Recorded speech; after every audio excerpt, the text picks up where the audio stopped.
Good morning, everyone. This is Maridel Anaviso. And before I proceed with our main topic on negotiable instrument law, from Section 3, when promise is unconditional, up to Section 10, term used, I would like to have a quick review about what is really a negotiable instrument.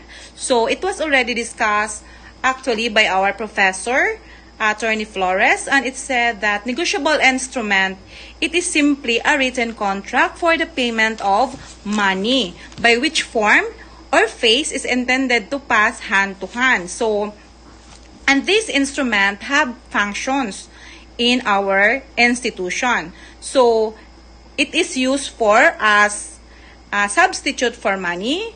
It is used for medium of exchange for commercial transactions and for as medium of exchange for credit transactions. So this is the reason why this instrument emerged on a financial institution.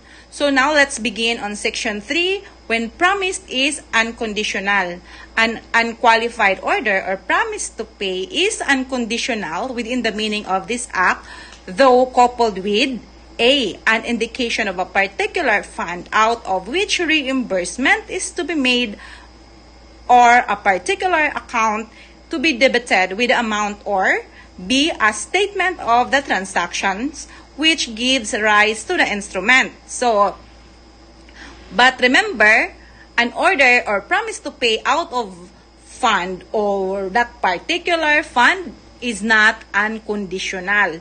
So, in the first case, the particular fund indicated is not direct from the source of payment.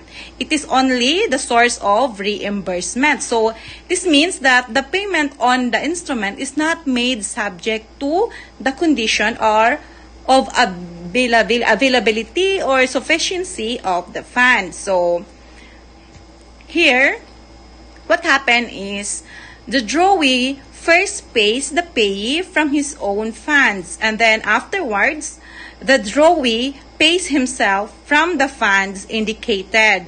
So, the order or promise to pay is upon the general credit of the drawer or the maker. So, example of this is that, pays B or order 10 pesos and reimburses yourself out of the money in your hand. So, in this example, this is actually a bill.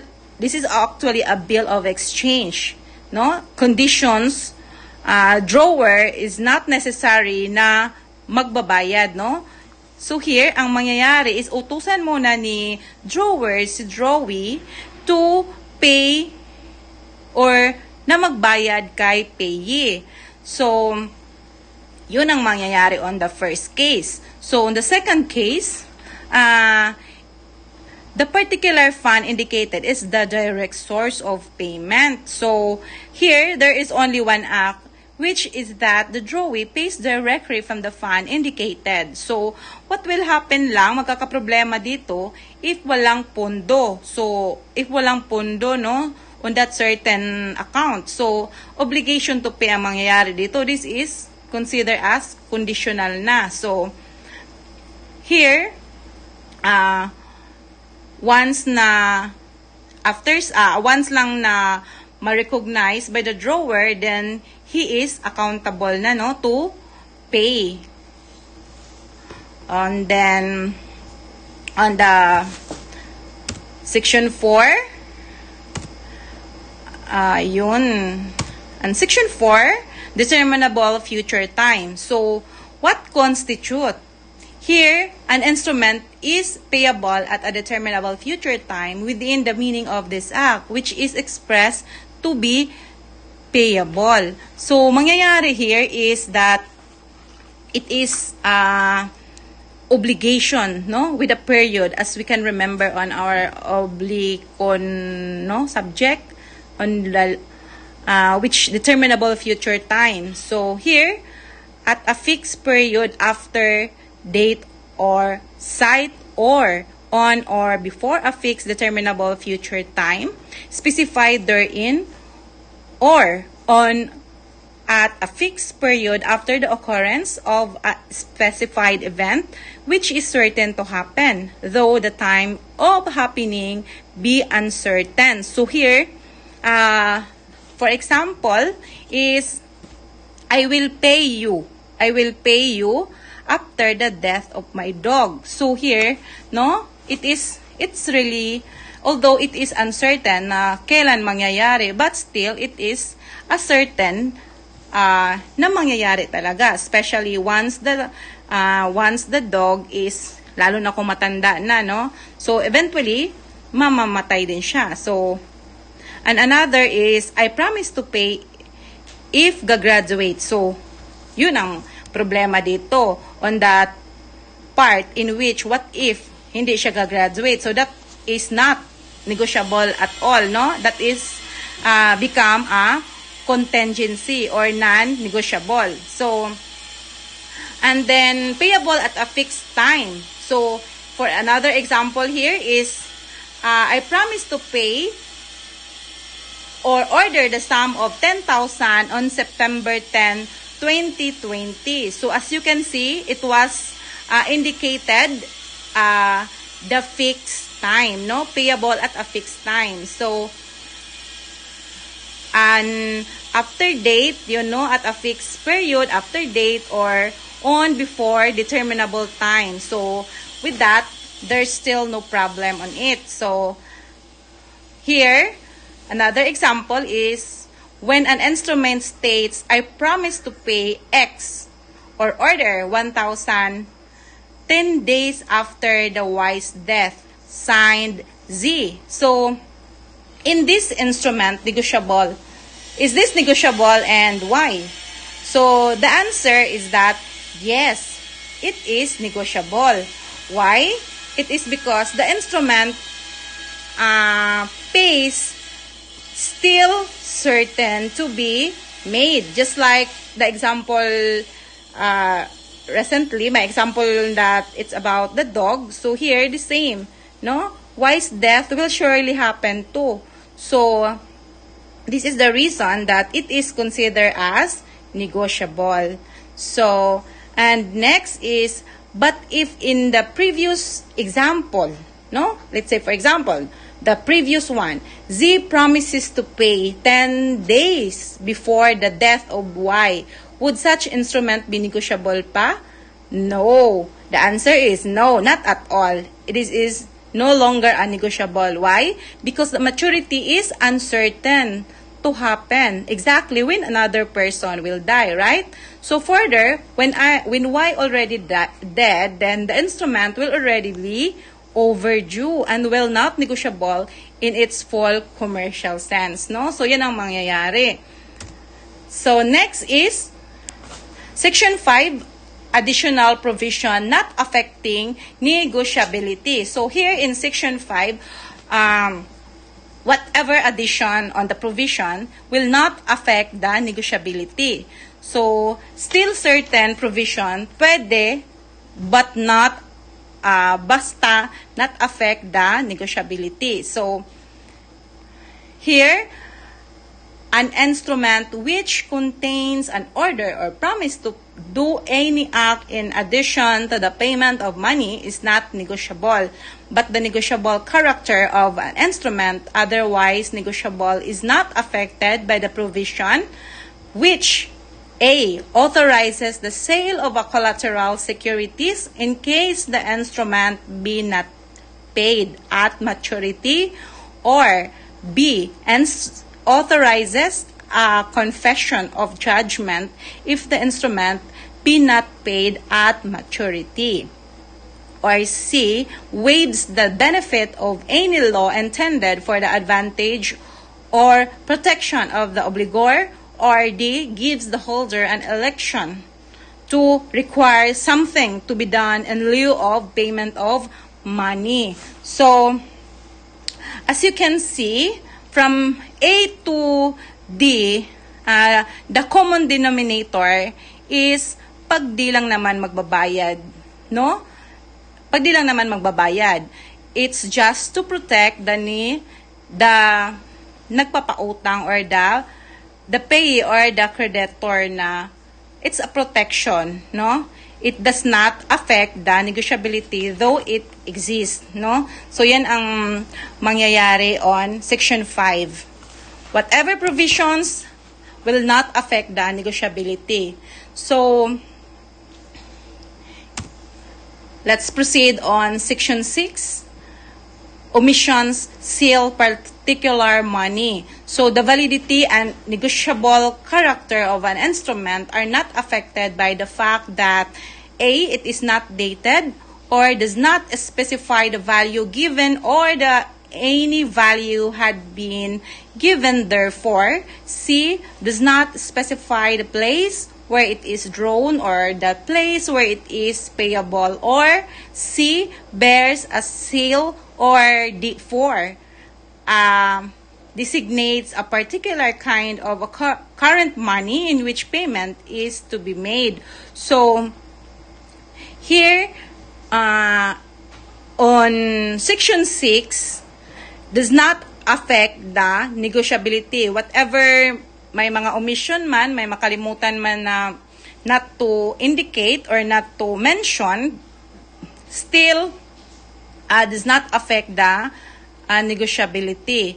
So here on Section 6, omission seal particular money, as it was mentioned that the place does not specify, no? Does not specify the place where it is drawn or the place where it is payable, no? So, and C bears a seal, or here ang seal, if as we all know that in other country, no? In other country, iba ang effect, no? The effect or binding of a contract of seal is different from a signature. But here in Philippines, it's just the same meaning, no? The seal or the signature, it does not really matter at all, no? It does not affect the binding of the certain contract.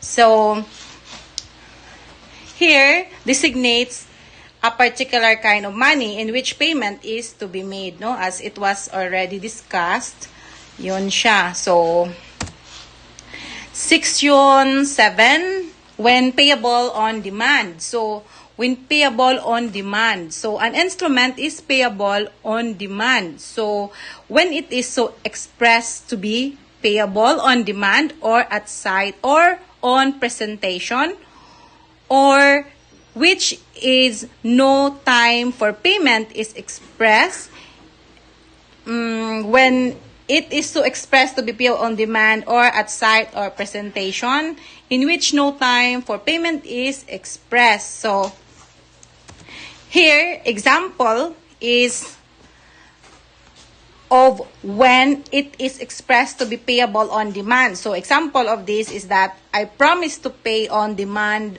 1,000 pesos to X or bearer signed A. So here on Section 7, it is automatically na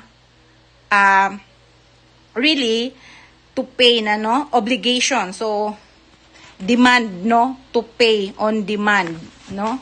So where instrument is issued, accepted or endorsed when overdue is, it regards the person so issuing or accepting or endorsing it payable on demand, no? So that is the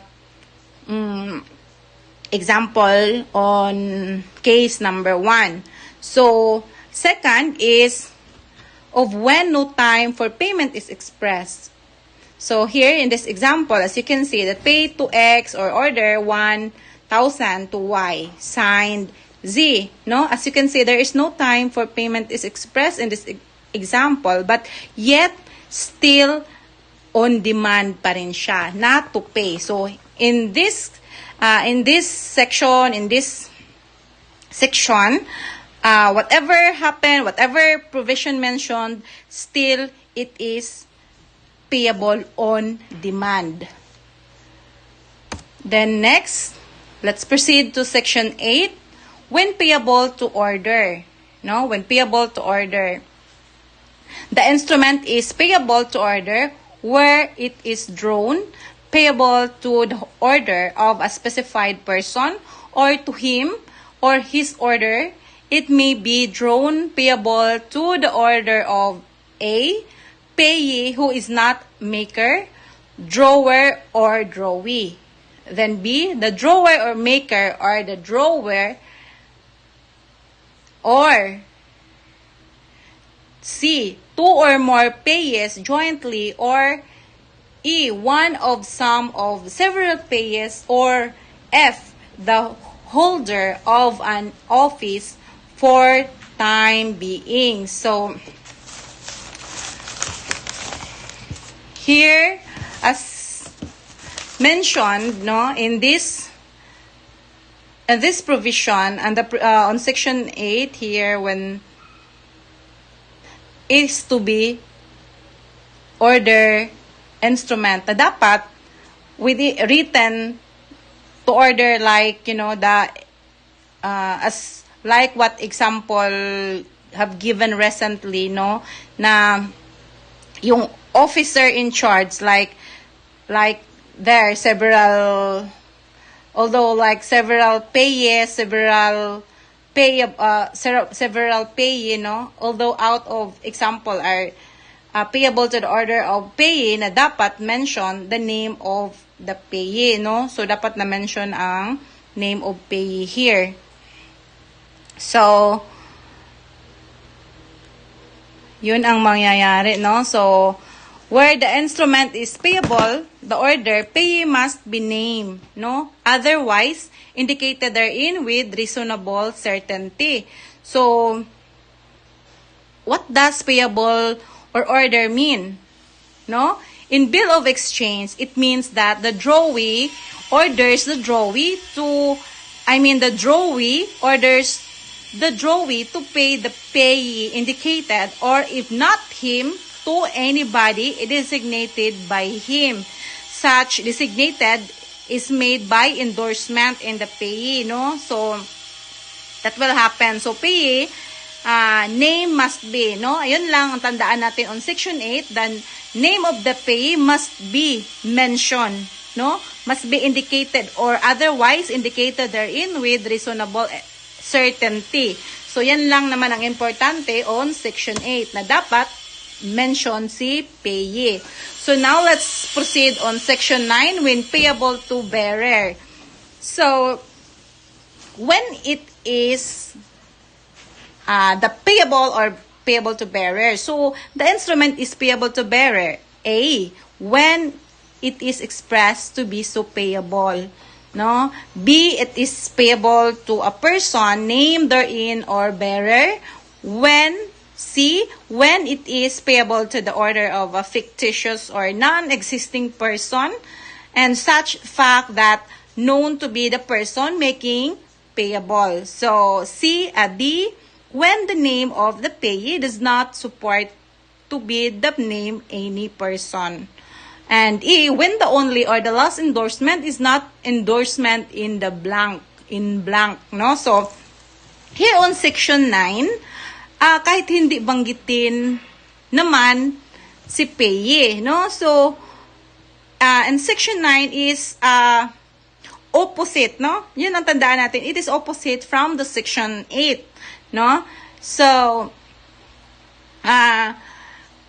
pay to example, no? Pay to Batman or bearer will automatically payable to bearer na yan siya, mangyayari, no? So, as it said that as long as, no, kahit imbentuhin pa nila ang name of the person, dapat, just, ang importante lang naman is that both of them are knowledgeable, ang mga involved, no? So, that is the,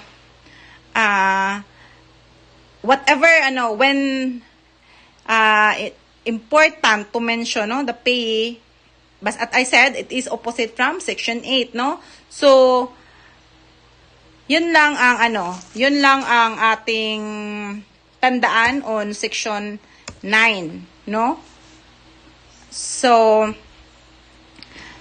yun lang ang what the rule, another nito ha, what is the role of fictitious or non-existing persons? Yan na naman ang katanungan natin. So, in this provision, it has two requisites. So, the payee name must be fictitious or non-existent. So, yun ang sinasabi ko as earlier. Although although the names indicated is not existent, no, the instruments of payable must know him to be fictitious. Yun lang ang talaga tandaan natin, that as long as that whatever names of the person that have been mentioned or that have been involved, as long as that the both of the drawee or the drawee and the drawer and the drawee and the payee have full knowledge of that certain transaction. And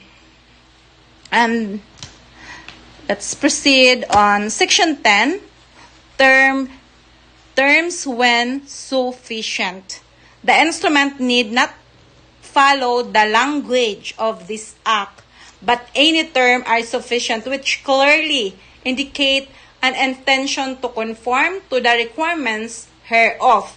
Yun lang, on section 10, tandaan natin that terms when sufficient, no?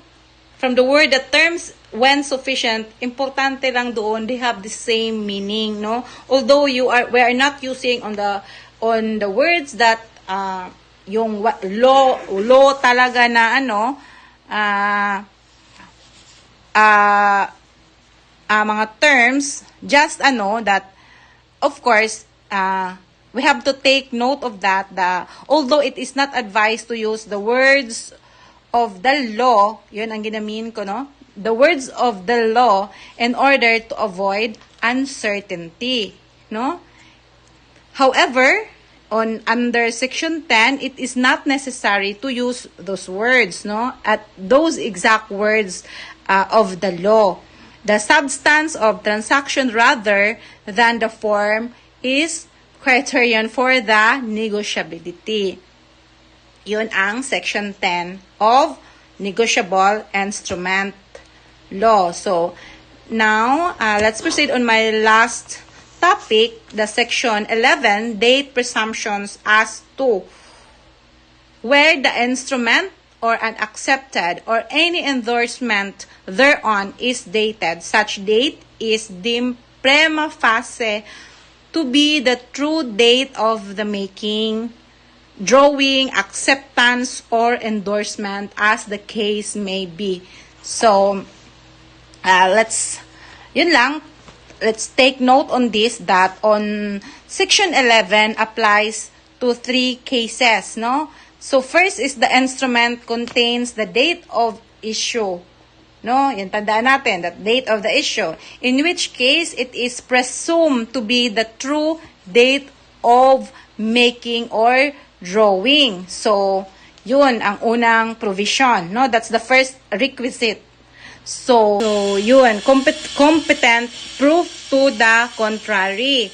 So, the burden of proving belongs to the person who disputes the veracity of the dates indicated.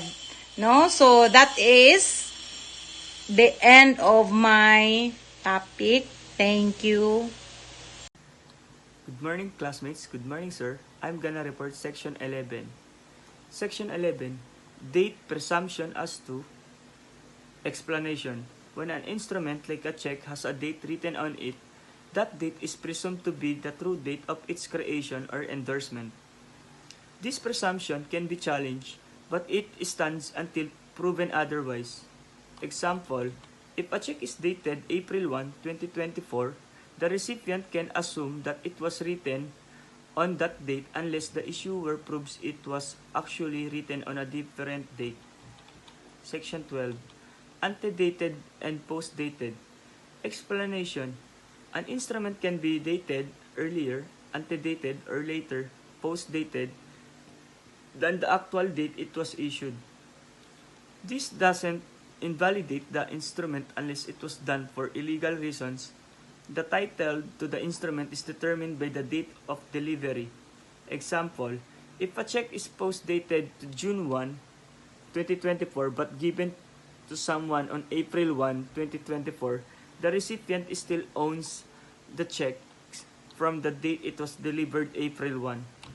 Section 13. When date may be inserted, explanation. If a negotiable instrument is undated, the holder can add the correct date. The inserted date will then be considered the official date for all purposes if an incorrect date is inserted. It doesn't invalidate the instrument for subsequent holders. Example, if a promissory note is given without a date, the holder can write in the date it was actually issued. If the holder mistakenly writes a wrong date, it still stands valid for anyone who receives it later. Section 14. Blanks when may be filled. Explanation. If an instrument is missing essential details like the amount, the holder has the authority to fill in those blanks. However, this must be done within a reasonable time and according to the authority given. Example, if a blank is given to a friend to fill in an amount, the friend can write in the amount, but if they write in an amount significantly higher than what was authorized, it may not be enforceable against the original signer. Section 15. Incomplete instrument not delivered. Explanation. If an incomplete instrument, like a check with missing details, hasn't been delivered, it can't be enforced if completed without permission. Example, if a person finds an incomplete promissory note and fills in the blanks but it wasn't delivered by the original signer, they cannot enforce it against the signer. Section 16. Delivery when effectual when presumed. Explanation. Delivery of an instrument is what makes it legally binding.